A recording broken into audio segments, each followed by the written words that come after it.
welcome back. Today I'm thrilled to show you a super easy and fun way to create mini ornaments for your Christmas tree.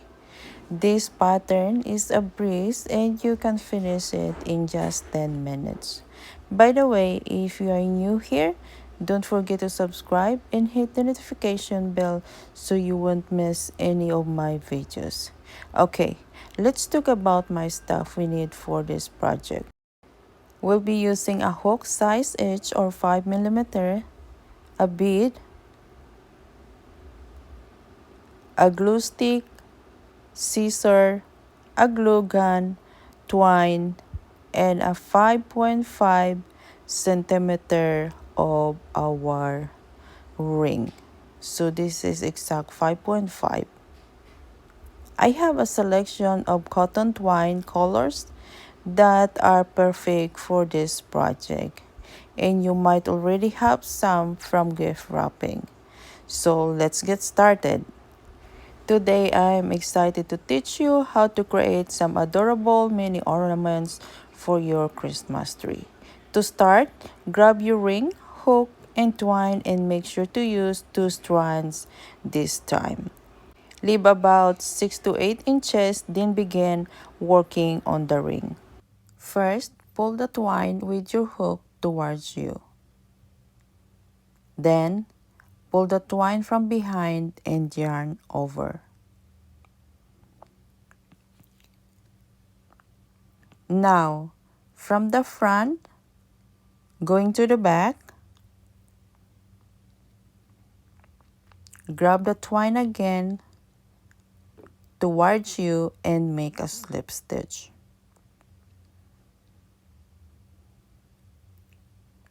Then, make a chain of 1.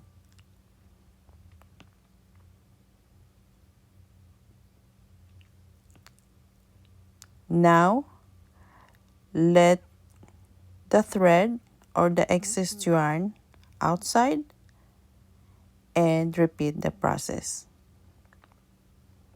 Pull the twine from behind, yarn over, then make a chain of 1. Yarn over, make a slip stitch, then chain 1. Yarn over, make a slip stitch, chain 1. So now, this is how it looks like. We make a braided stitch. So I have 1, 2, 3, and 4. Then we continue the process. And we need to complete 25 times. So again, yarn over, make a slip stitch, chain 1, yarn over, slip stitch, chain 1, yarn over, slip stitch, chain 1, again, yarn over, slip stitch, chain 1, yarn over, slip stitch, chain 1, yarn over, slip stitch, chain 1.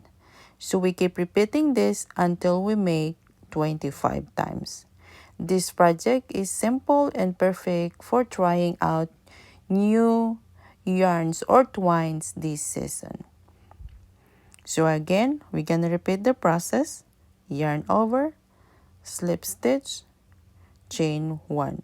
Yarn over, slip stitch, chain 1. Yarn over, slip stitch, chain 1. Again, yarn over, slip stitch, chain 1, yarn over, slip stitch, chain 1. So when you continue making this process, this is how it looks like on the side of your project.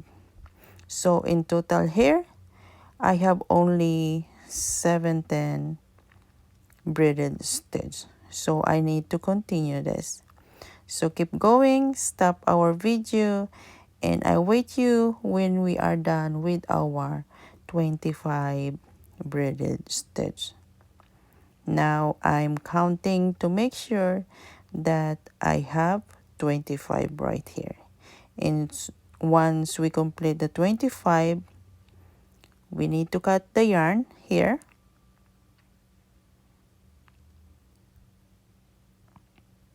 And then pull through the twine. And we need to tie both ends right here. So this is the new process of making our new ornament here. And I'm sure that this is something new for you too. So we need to try this, and it come out very beautiful. So this is how the braided stitch on the corner instead of making a single crochet. So keep going, and once we completed the base, now it's time to move on to the next steps. Use a roller to measure a twine about 10 to 12 inches with 4 strands or 1 foot. So we're gonna measure here our twine about 10 to 12 inches or 1 foot, and we're gonna make completely 4 strands. So we have 2 right here. Then I'm gonna cut the twine. Then I fold it into half to complete the 4 strands with a length of 1 foot.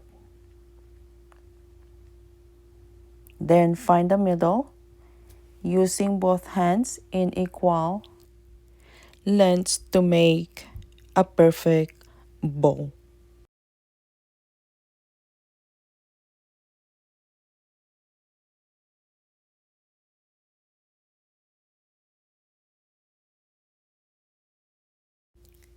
Then cut both edges to make it balanced to the base of our project. Next, grab your beads and glue them to the hanging part before gluing the bow, or vice versa.